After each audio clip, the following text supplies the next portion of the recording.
First of all, I'm going to be talking from the blue book, the miniature one. There's a big one, of course, same content. Alcoholic Anonymous, how it works. So, exactly how it works, content. I'll tell you about myself. I live in Hemet, California, in Riverside County. I'm a student at Grand Canyon University starting this September 23. My major is I'm trying to achieve a Bachelor of Science in Finance and Economics. I was able to attend school at Mount San Jacinto College in San Jacinto, California. Some classes I finished at Hawaii University, San Diego State Paloma College, and I almost graduated with a certificate in secretarial. But for some reason, I was attacked by oppression, so I had to stop going to school just a month before graduation. But I learned a lot in there. I learned that writing a business letter, um, can you please consider me? I look forward to hear from you to discuss the date of my possible interview, things like that. It's my advice that once you are graduated with undergraduate bachelor, to go back at the college nearest your city and take up computerized accounting, Excel, and also business math, because it's nice to be able to be in that level even with a undergraduate degree. You still need the simple business math, still need the basic Excel.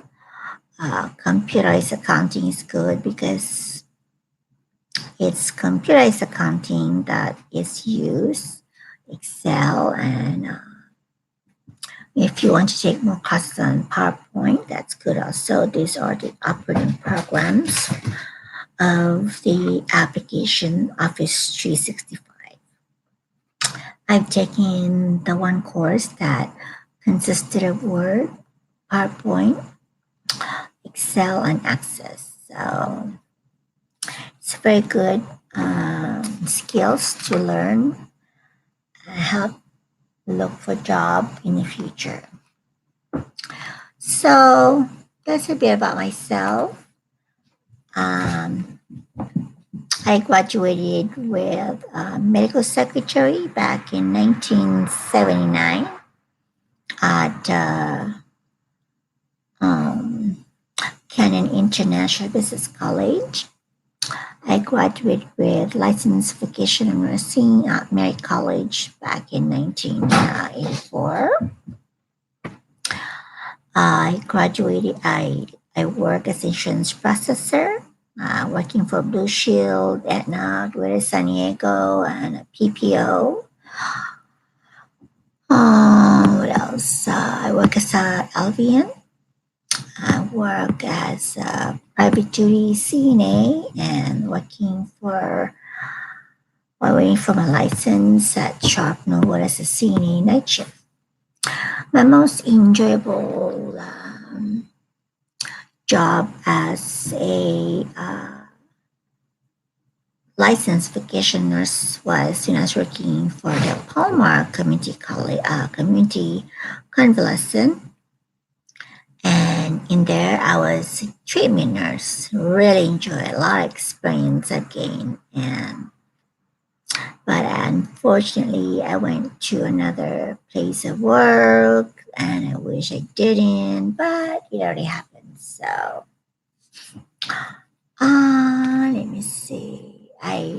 some work I've done as a telemarketer, phone surveyor, secretary, assistant to secretary of a president of a accounting a company. I volunteered as a secretary for the Escondido Corps, the Salvation Army. I volunteered as a assistant to the coordinator, one of the assistant volunteer for the parent center at the San Jacinto Unified School District. I did data entry for LCAP, CCLAP or LCAP. Did some of their payrolls, some of their print some of the report for attendance. What else did I do? I did many things there and I learned a lot, but I do believe my boss, I think she quit or she took a day sabbatical leave, so I think they had someone in her place. I also, for my volunteer, I read to the Head Start and preschool at the Hyatt Early Child Development. I've been doing that since 2007. And since 2003, I talk about the Bible and play the piano at skilled nursing facilities and rehab. Now I limit myself to two, Brookdale and Camelot. I really enjoyed all these experiences. I was a tutor at the Hammett Adult Literacy since late 2003 till about 2010 or 2005 or 6. And back in 2010, I went to Mount St. Central College. I was going to be 51. Imagine that. And now 2019, 60 years old, trying to complete and achieve, hopefully I will achieve it, a Bachelor of Science in Finance and Economics. Hopefully I'm be given a chance and hopefully that God will bless my efforts. I'm looking for work. Don't know exactly what kind of work I'll do, but hopefully it deals with economics, development, or finance, or retail, banking. I don't know what I got in store for me. Hopefully, I'll be able to get a job because I will have student loan to pay, and I need to pay that, so I'll be able to look for work. Let me see now. Oh yeah, I'm married to Robert Prokop. We have no children, but we do have 2 black pets. They're lovely, very active, very lovable, and also Robert is lovable. He's a very nice husband. Let me see. Tough love. He's got tough love. So very determined, and also tough love, kind of. So now let's go ahead and talk about Alcoholics Anonymous, how it works. The passage in page 66, the first paragraph, down from a paragraph before the page 65, says, "It is plain that a life which includes deep resentment leads only to futility and unhappiness." Let's talk about resentment. How would it work for you in solving your resentment? Is it because you blame God? You blame your wife? You blame society, employer, children, what sort of emotion that leads to resentment are you experiencing during your hardship with your um, alcoholic uh, living currently or in the past or trying to be sober? And you have the resentment feelings within you. Um, Resentment usually leads to uh, being not able to focus because it like take your mind off yourself because it focuses on other people which you're thinking blaming for the action that should be your responsibility. Remember what happened to you when you're alcoholic, when you become alcoholic. Don't blame it on anybody. Take the responsibility that it was your decision, it was your choice to be an alcoholic. And so that becomes a problem. So if you have a deep resentment about uh, not your fault, it's not your fault. It's more like it just happened because you may have problems, relationship, jobs. So that's just how you reacted to that problem. You choose to drink. You made that decision. When you find out that it's causing problem, then that's when to realize that you need help. So that comes a 12 step. It's very good.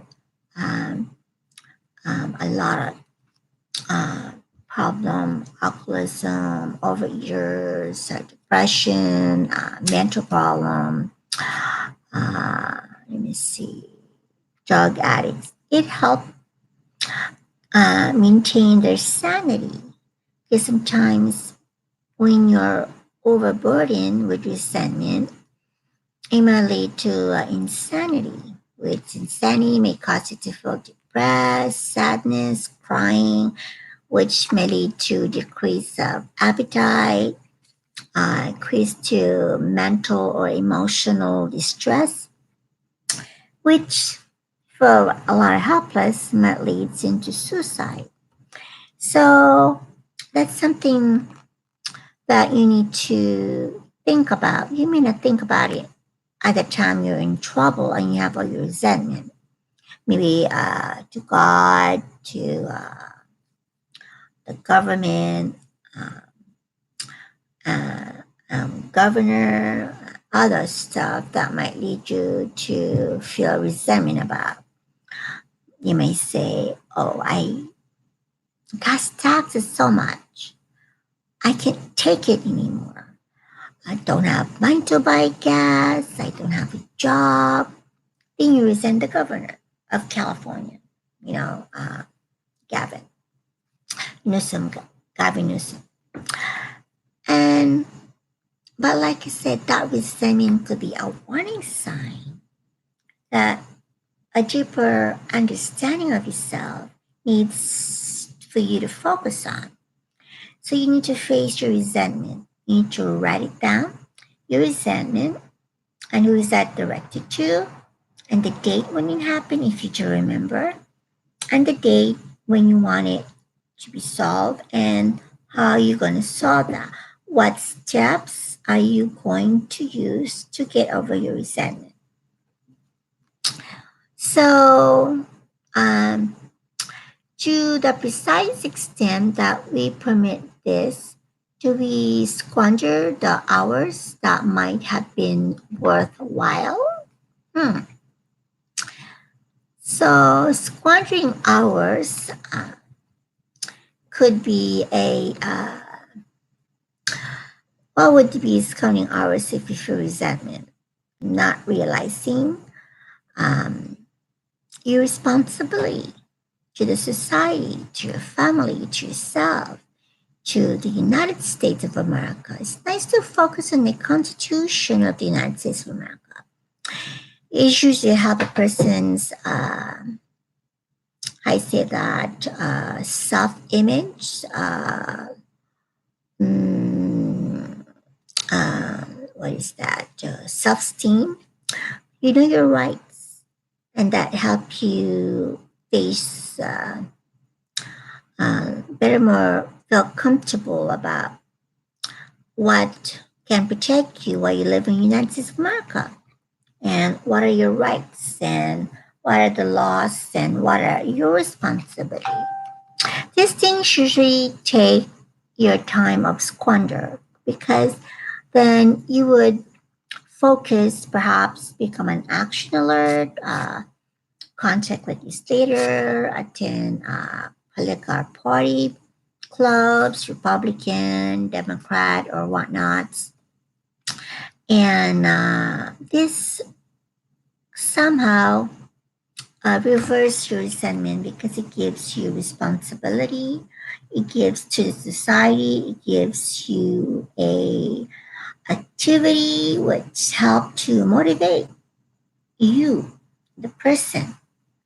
So that's pretty good. So then your hours are not squandered because you have constructive time that you manage, that you learn to manage constructively in your life. Okay, so but with the alcoholic whose hope is in the maintenance and growth of a spiritual experience, his business of resentment is infinitely grave. Why? Why do you think that the alcoholic and who has a hope in the maintenance and growth of the spiritual experience, this business of resentment is infinitely grave? That's because you haven't conquered to maintain the growth, the possible growth that you are capable of. You want to achieve that goal of growth. So you need to, uh, once as others, you realize that you have to grow out of your society disease, social disease, you come to realize that um, you need to be organized. Organization skill is very important even at work. Even you're only an operator or a receptionist, a vice president, a CEO, time management is very important. You know, when to switch to another job, in your duties, switch to more priorities as opposed to routine, as opposed to new projects. Those are the things that you need to maintain, organize your time. You know, if you're a receptionist, you need to find out what sort of need to data entry in a computer or make the calendar for your supervisor or open mails, pick up mails and deliver them to your supervisor. Those are the things that may help you manage your time, which is a good maintenance for your thinking. The more manageable you are, the more you're able to manage your time, the more you're able to think and have a good thought process. Management time at home, when to cook, when to wash dishes, when to wash clothes. I think it's not like having a rigid schedule. It's more like you knowing to do it and in a relaxed matter and no pressure. That will give you a hope. That will make you realize this is better than drinking. This is better than using drugs. This is better than skipping school. This is better than not doing homework. Doing homework is better than not doing homework. Those are the goals, growth, possible growth that you have in yourself that you are wanting to reach or wanting to broaden your mind and focus and achieve this goal. Now then, we have for when harboring such feelings, we shut ourselves off from the sunlight of the spirit. That means we become uh, extrovert instead of an introvert. We lock ourselves in our own, but in our thoughts. We forget about the outside world, which is not a good idea. We need to focus on what's going on in the outside world. Watch the news, go to church, uh, uh, go to organizations that will help you realize that outside your home, outside your work, outside your school, there is another thing to do, another thing to get involved with, which is good for self esteem. Okay, so now the insanity of alcoholic returns and we drink again, and with us to drink is to die. You feel that way? That when you drink, you want to die? That's when you need most help. When you feel like you want to give up and you want to die, want to take pills or want to hurt yourself or others, remember, when you feel like you want to hurt others, time to focus. Realize, why am I thinking this way? I need help. Call the suicide hotline or call the emergency room and seek help. When you want to drink, feel like drinking, call your sponsor and um, talk about it. You know, uh, the best bet is to have a sponsor that you can turn to any time of the day, any time of the hour. But of course, a good sponsor sets time. Uh, an hour a day, that's good. So talk for an hour a day, like from 7 to 8, and don't miss the phone call. If you miss it, don't call. If you keep missing it, if your sponsor doesn't confront you with it, confront yourself. Why am I missing calling my sponsor? But if it's something you really need emergency, of course, you can call outside this 7 to 8 or 8 to 9. But don't miss your phone call. Make sure you call your sponsor because they're the one that's going to help you walk to your 12 steps. And once you work your 12 steps, you can be yourself a sponsor, which is a good experience. Okay, so that's about it. That's on page 66 of the Alcoholic Anonymous. Whether you got the big blue book or the miniature blue book, their content is the same. The blue book, the big one, just have a big letter of alphabets. Okay, let's go ahead and pray and lift ourselves up to God. God, we come to you with hope. We come to you that we'll realize our growth potential.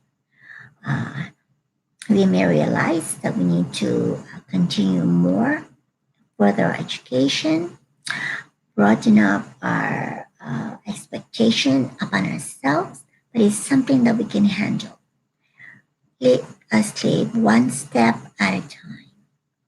And the ability to know our weakness, ability to solve our weakness, an ability to have a goal, time management, and give us strength, forgive us our sins, give us supports, help us to increase our self-esteem, get motivated, and help us to face responsibility and not have resentment to others, but help us to focus that it's our action and it's our responsibility. So we need to face it ourselves, not other people.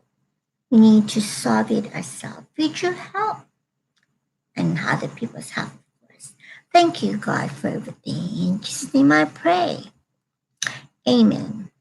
God bless you, and hopefully that you continue going to your support group, whether it be to AA meeting, Beyond Recovery at the Hammett Corps, the Salvation Army, or Arid, or Al-Anon, or with your sponsor, and or with your prayer partner, whatever it is. Just take it easy, enjoy life, pray to God, read your Bible if you can, read your blue book, and get involved in the community. Volunteer, get a job, get a skill. Just don't vegetate because that will vegetate your mind.